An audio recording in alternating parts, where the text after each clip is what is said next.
these exhortations, or all of these, are in the imperative. Meaning this, you better do something about it. Right? He doesn't just say, hey, listen, you know, you guys are a little lukewarm.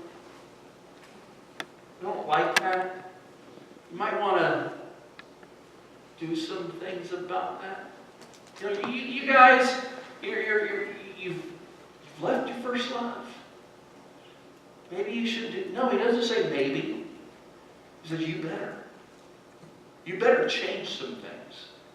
There are some things that you have got to do. And 15 of these verbs in these 2 chapters that he writes to them are all in the imperatives. Now, I'm not going to go through every one of them. You can do that. Starting in verse 5 of chapter 2. He tells them, remember, therefore, whence thou art fallen, and repent. We can say to all of these, here's what you do, you just repent. Change. Do something about it. But let me just, and I won't go through these, you can look them up on your own, but let me just highlight kind of what I put down. To the church at Ephesus, here's what he tells them to do. Here's their imperative. Return to your priority. Return to your priorities. To the church at Smyrna, be fearless and be faithful. That's what you need to do. You need to be fearless and be faithful. To the church at Pergamos, you need to obey, and I love this, or else. Or else. Have you ever told your children that one, right? Obey, or else. And then they look, or else what? No. Right? Here it is what he tells them to do. You need to obey, or else. To the church at Thyatira, he says, obey and continue steadfastly. Think of that 1 Corinthians 15:58 passage. Right? Be unmovable. Be steadfast. To the church at Sardis, he tells them, since they're lifeless, to what? Wake up. Wake up! Awaken. Thou who have fallen asleep. To the church at Philadelphia, he says, to see, to secure, to settle themselves in the midst of the difficulties that they were facing. And then to the church at Laodicea, he tells them to buy from and to live for him. That's what you do. You start buying from me. Remember the sermon that Brother Summerdorf 2 weeks ago brought during the FBS hour? Buy the truth. That's exactly what he's saying to the church of Laodicea. You need to buy into this. You're fooling around with all the things that are out there. The materialism. The goods of the land. You need to buy from me. You need to live from me. Great exhortations. And again, you'd be well to go through these and to really think and meditate on these and where does God want us to be. And so I want us to close with just one thought. Since he owns us, purchased us with his blood, then we better do what he says, or else. You say, well, he says, I'll remove your candlestick. That's what will happen. You know how many churches close down every single year? Churches that at one point were a bright light in the community for Jesus Christ are now what? Their doors are closed. Wonder what happened. Please obey. Do what I've commanded. Now, the commandments are not just in chapters 2 and 3, specifically to these targeted churches. There are many commands that Jesus gives. Just read the Gospels, right? I mean, just go through the epistles that the apostles would write and record for us. These are important things for the church of Jesus Christ to do and to be. How important that is. He gives them an evaluation. Here's how you're doing. Positives and negatives. Here's some exhortations. This is what you've got to do. Or else. And then he gives them the encouragement. He closes out each of those little letters, those things to write He gives them little letters. And as he closes those letters, he gives them the encouragement. Verse number 7, he that hath an ear, let him hear what the Spirit saith unto the churches. To him that overcometh. Yes. Verse number 11. He that hath an ear, let him hear what the Spirit saith unto the churches. He that overcometh. Verse 17. He that hath an ear, let him hear what the Spirit saith unto the churches. To him that overcometh. Verse 26. And he that overcometh. Verse 5 of chapter 3. He that overcometh. Verse 12 of chapter 3. He that overcometh. And verse 21. To him that overcometh. What's the encouragement? We're overcomers. That word overcometh here is the idea of, listen, live up to what you are. We are overcomers. We are more than conquerors through Jesus Christ who loved us so. Live up to it. That's what he's saying. Listen, here's some encouragement for you. I want you to understand, when you do what I have exhorted you to do, there's some incredible blessings for you. What are they? To the church at Ephesus, and here's a quick graphic up here for you. Church at Ephesus, here's what you will receive.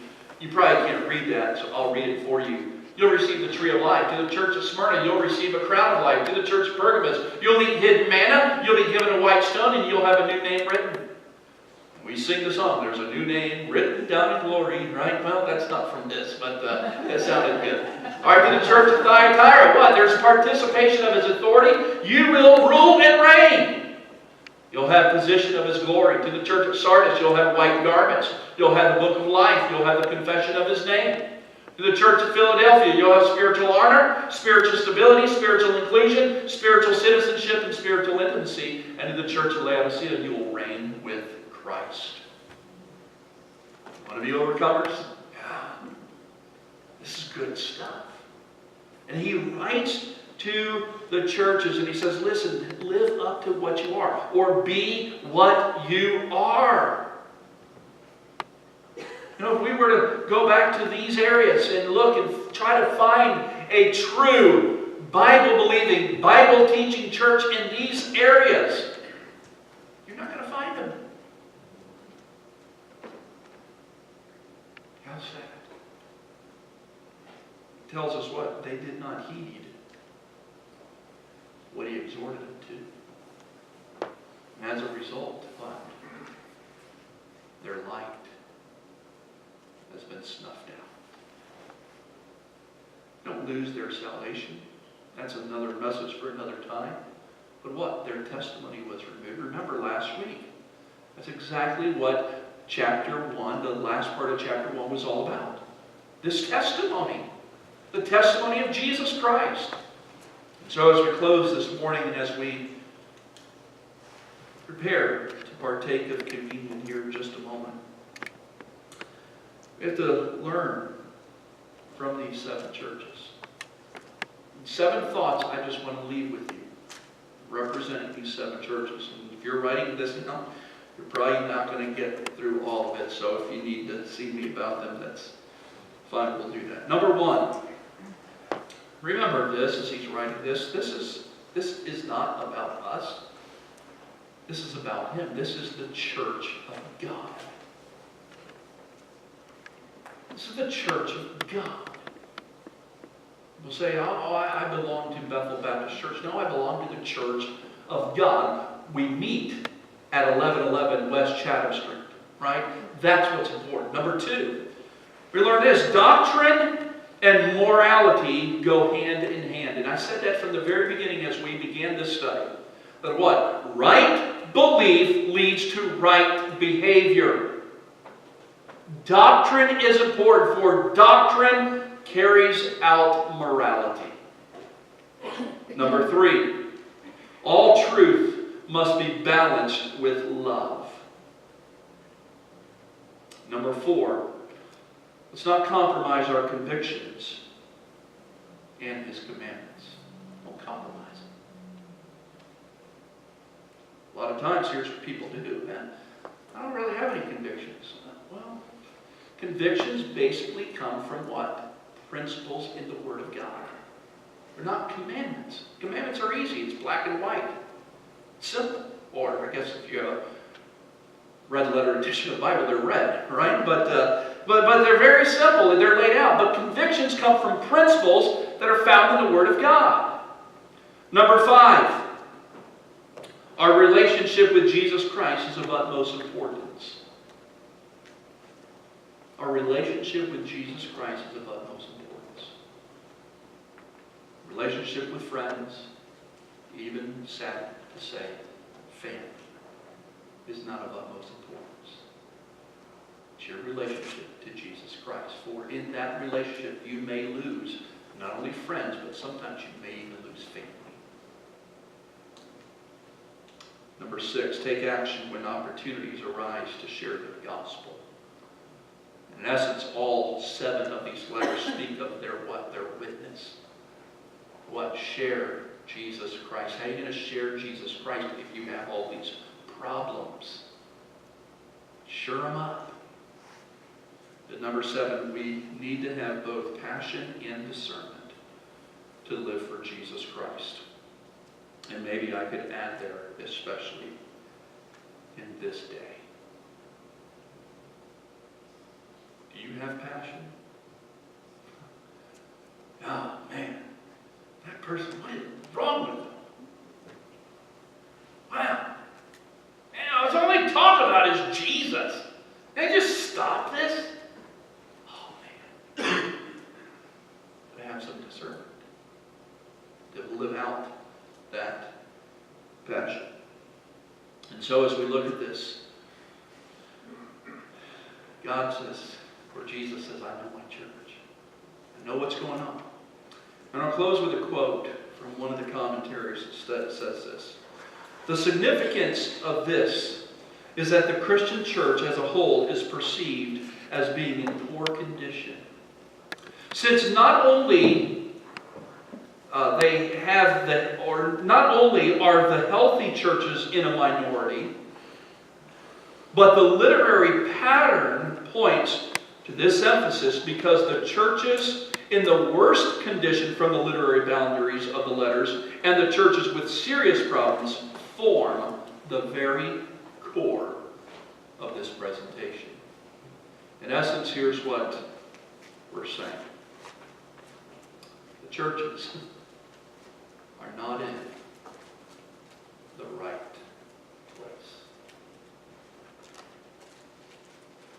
God says, get things in order. Sure up the church. Why? This is the church of God. Amen? Amen. Let's pray. And I'll have the men come forward. We won't have an invitation. You're right there. But the men will come as we pray and prepare our hearts to receive the Lord's Supper. Let's pray. Father, thank you so much again for the Word of God. Thank you for the power of your Word. Thank you for the purpose, the plan of your Word that you have for us. And God, I pray and I ask that you would help each and every one of us, Lord, to do our own personal evaluation in light of the Word of God.